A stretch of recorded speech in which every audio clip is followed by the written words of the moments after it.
এখানে একটা আমল আছে, এটা আপনাদেরকে শিখাই দিই। অনেকেই চায় যে আমার দোয়াটা কবুল হোক, সবাই চায় আমার দোয়া কবুল হোক।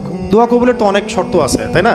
অনেকগুলো আমল আছে, শর্ত আছে, অনেক সময় আছে, এগুলো মোটামুটি আপনারা জানেন। তো একটা বিষয় আমি বলছি আজকে, একটা দোয়া আছে যে দোয়াটা, যে কথাগুলো দোয়ার শুরুতে বললে এই দোয়াগুলো কবুল হবে ইনশাল্লাহ, এই বিষয়ে আপনি নিশ্চিত থাকতে পারেন।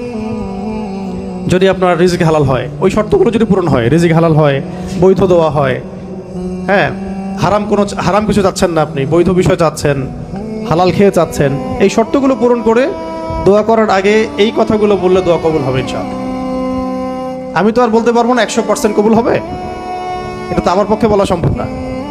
কিন্তু সবচেয়ে শক্তিশালী যে ওসিলাগুলো দোয়া কবুল করানোর জন্য, সেটা এটা একটা। আমাকে যদি বলেন যে আপনার জানা মতো সবচেয়ে বেস্ট ওসিলা কোনটা দোয়া কবুল, আমি বলবো এটাই। এটার সাথে আরও একটা আছে, ওটা আরেকদিন বলবো ইনশাআল্লাহ। সেটা হচ্ছে আপনি আল্লাহ রাব্বুল আলামিনের এই একত্ববাদের ওসিলা দিয়ে দোয়া করবেন।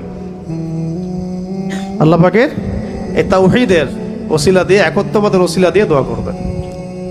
এইভাবে বলা, পরে শুনে আপনারা মুখস্থ করে নিয়েন।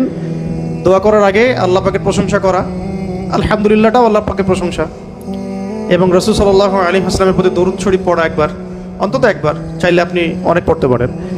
এরপরে যে বিষয়টা আপনি চাচ্ছেন তার আগে বলা যে আল্লাহুম্মা ইন্নী